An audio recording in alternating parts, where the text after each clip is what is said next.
So let's kick off. We've been speaking a lot about content creators and brands, etc. And Muiwa and Lola, I suppose both of you kind of sit in the middle where you have brands approach you and wanting to have a campaign go live, for example. So my first question to both of you, I suppose, is what are some of the key indicators that you use in terms of getting the right content creator for your brand? So what for you will be the first thing? What steps? What's the process like from agencies? So I think for agencies, there are the hard metrics. So how many followers does this person have? What's the engagement? Those kind of things. So I'll give you an example.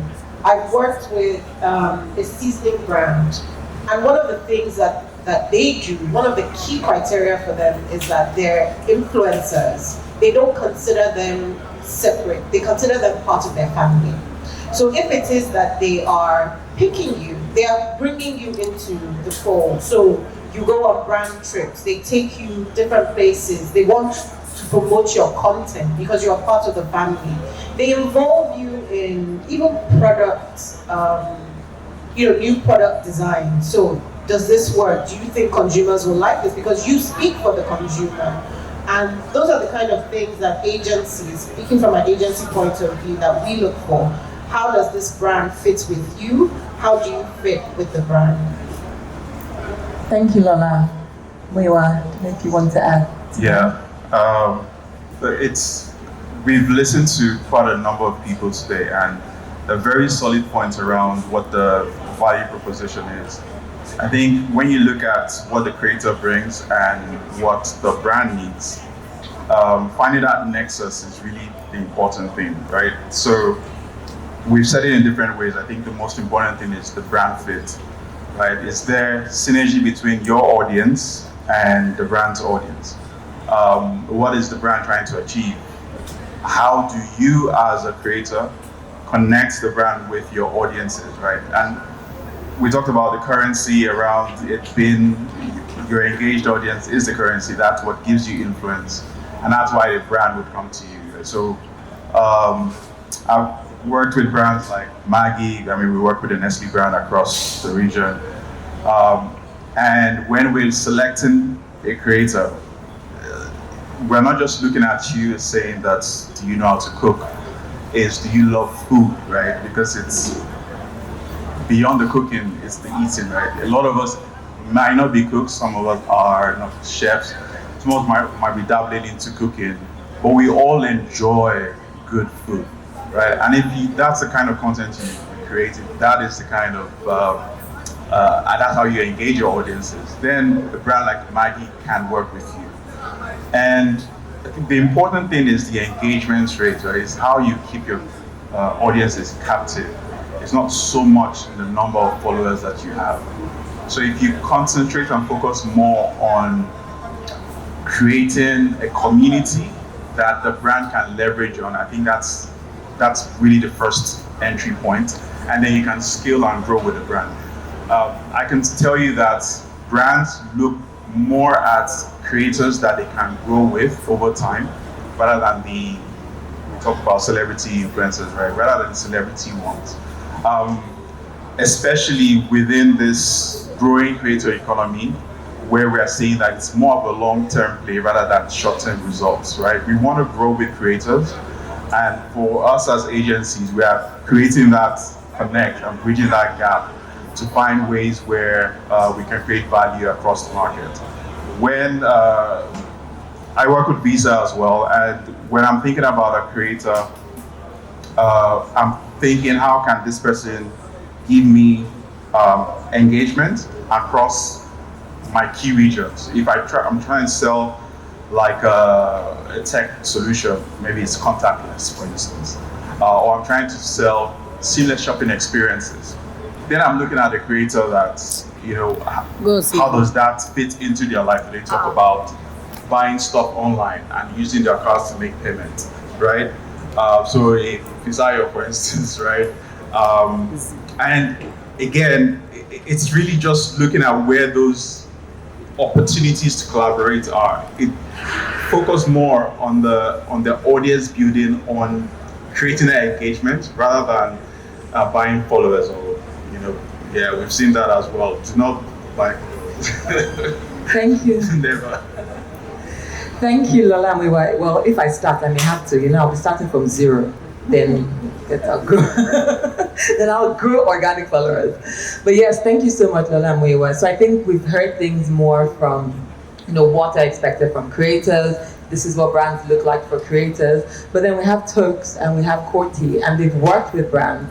And my question is, why would you work with a brand? What are the things that, as a content creator, what are important to you before you start working with a brand? What are some of the, I suppose, challenges as well as a creator you face, when you are being approached with, by a brand or when you work with a brand?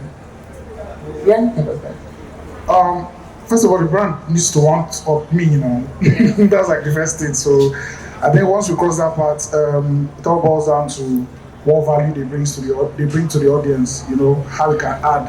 And if it's a brand I already use, or because in the sports side of life, the brands that mostly reach out to you are mostly centered around maybe gaming or stuff like that, betting and stuff like that. So then you may start having proposals from alcohol companies and the like. So it's all about delivering value. Okay, if this is a betting brand, is it a betting brand I have an account with already? Or is it one that I know that I'm not scamming people, taking their money and all that? So once you cross that bridge, and then I know that this book can deliver value to the others, because I think protecting their interest is more important to me than even any payment I will receive at the end of the day. Because if your audience loses their trust in you and say, whatever you bring, this guy, it's not trustworthy or something, I think that's a bigger loss than any money you may lose. So that's once you cross that bridge, and then we'll move on to the next thing. We can now start talking about, okay, the little intricacies. So normally I don't like working with brands that maybe want to have too much creative control on how I present the message to the audience. So I know that one has been a challenge as well. But then over time, you get to make them understand that these things, they should just give you the freedom to do these things, And then also, there have been a lot of people talking about people in positions of like middlemen between the brand and the creator. So they take those deals, and sometimes these agencies don't really. If I'm to talk about my own experience personally, sometimes like 1 out of 3, I know I've had difficulties with a couple of these agencies, maybe because of things like cuts or maybe stuff like that, maybe trying to overcomplicate a simple brand proposal or a simple brand deal that should just be executed simply. So, I mean, that's a couple of challenges that I know I've been through personally. Yeah. Thanks so much, Corti, from your point of view. Would you like to share? This was the question. The question was, you work with brands. Yeah. So what are some of the key indicators that a brand showed you for you to work with them? And what challenges have you faced working with brands? My key indicator is money. And then I think after that is if the brand, because I feel like a lot of brands just see the numbers and see like, oh, people are talking about this person, but they don't really know your audience, and they don't actually take time to consume your content and understand your content and see if their brand, aligns with what you're putting out. So a lot of times, I'm eager to work with brands and deliver the work, but I always make sure they understand. I always make sure I have my own goal outside of their own goal. So if I don't see myself doing this for myself as well, you have to have a selfish interest in some sense. So you need to see how this works for you outside of the money. How does this position you in the long run? How does this, what does this do for your own brand? And in the early stages, it's hard to think like that because you just want money, obviously. So in the early stages, I can't tell you to do that. But as you grow older, as you improve in your work, I think you need to start to think, does this brand align with my long-term goals, and do I want to be seen or affiliated with this brand? So yeah. Thank you. So we see a lot of things from content creators. Passion basically has to be something that you're interested in. We also hear money. So because they may not come across like, the big celebrities, like, we have heard today, it's also important that we understand the power in which they bring to our brand. So we have to be fair when we're approaching them. Now, my next question will be on success. And I know success means different things to different people. But again, because we're talking about YouTube, we know that in the back end we're able to get like key core metrics, etc. So I suppose apart from like, we do things like engagements and we do things like how many people are following, what are some of the key KPIs that you find that like most brands will look at more from a metric point of view, right? So this is more for Lola and Muyiwa. So over and beyond the fit, over and beyond, the followers, what are some of the key indicators, I suppose, that your clients or the brands you work with will be looking at in terms of what makes a successful collaboration between a YouTuber and a brand?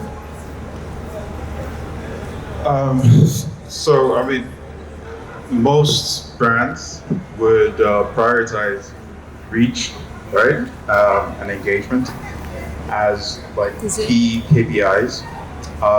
I think beyond that, it's not looking at how you mix the creativity and the media impact to deliver things like what's the positive sentiment from working with this creator, that messaging out there. What is the increase in mentions, and depending again on the goal of the brand, are there conversions metrics to it? So it's in that order.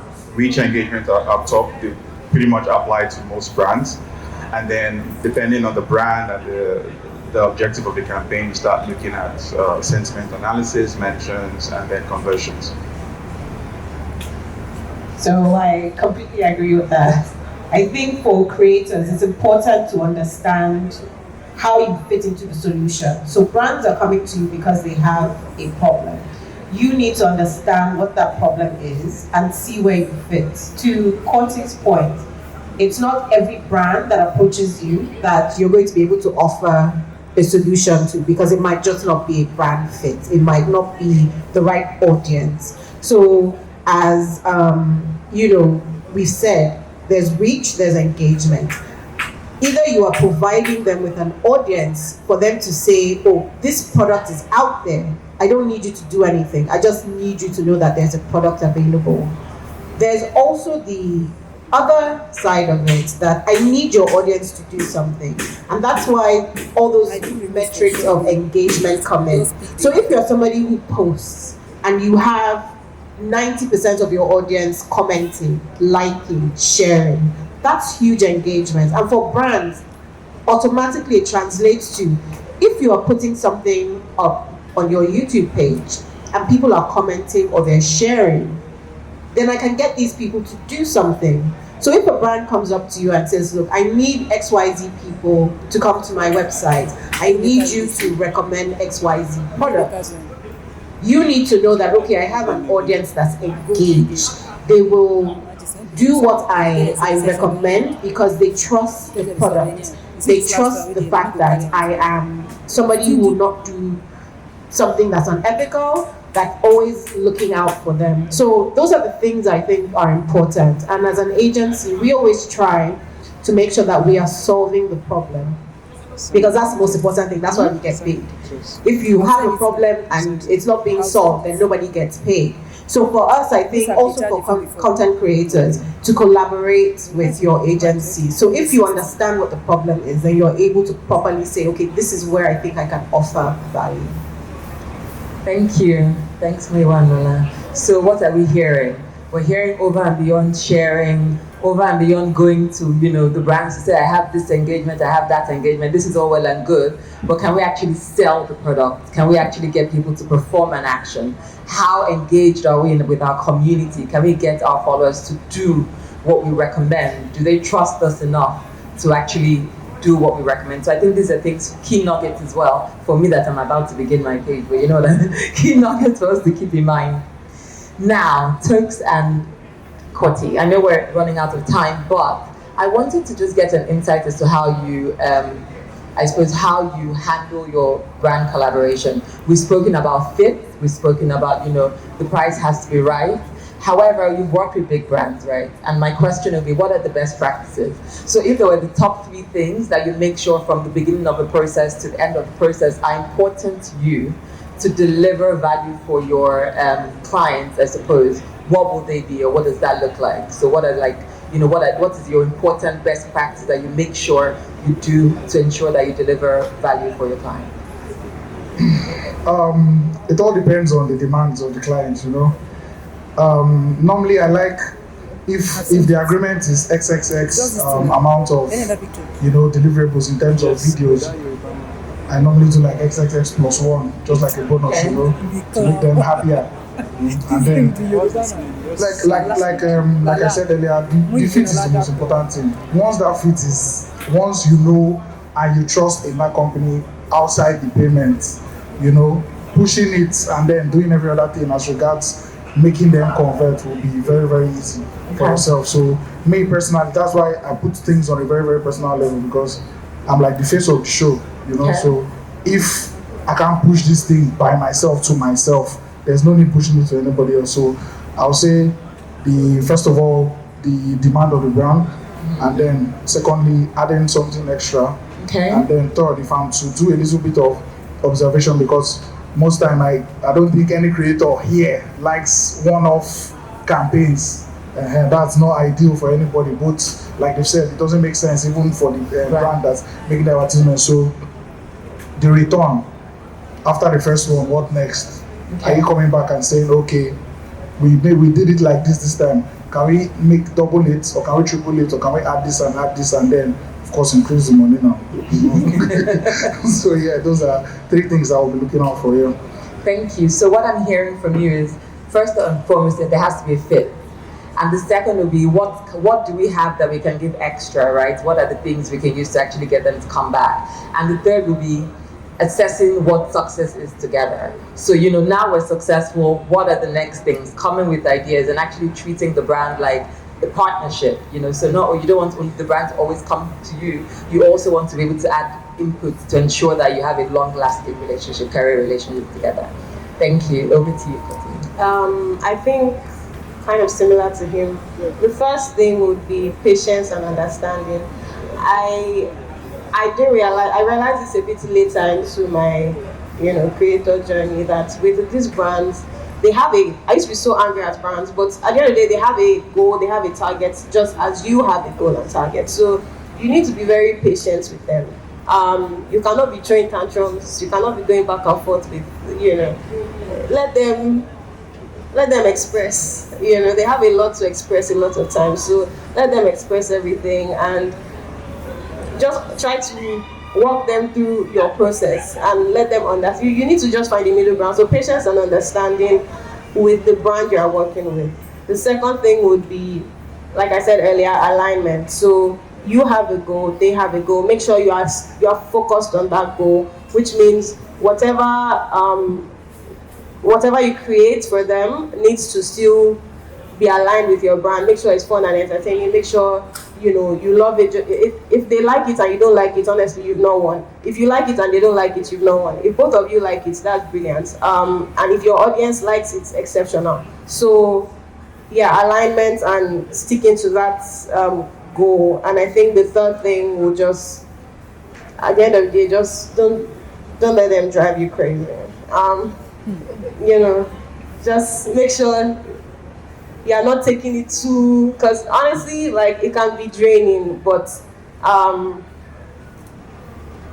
keep your composure. Yeah, keep your composure and do the work. Keep the relationship. Apologize when necessary. Be happy when necessary, and so on and so forth. Just, yeah, man. And at the end of the day, just make sure outside of the brand, your own personal work is developing, because that's the only thing that will bring them back. So yeah. Thank you. So what I'm hearing as an aspiring content creator is, first of all, brands, when I come to you, I'll be the first time, just be patient with me, just, let us get to know one another. I'll try to make sure they don't run me crazy. So first thing is understanding. I think the second thing, will be alignment, right? So how do we get to a middle ground to ensure that what the brand wants and what I want is good, but if our audience wants it, it's exceptional. And the third thing she said again is, when I come to you, brands, please be kind to me. Okay, so thank you very much. I know time's up, but I think it's also a good time for us to maybe ask some people in the audience, since we have, our panelists here. I'm sure there's some questions that we might not have covered. So maybe we can have 2 or 3 questions, and then we can head to the next thing on our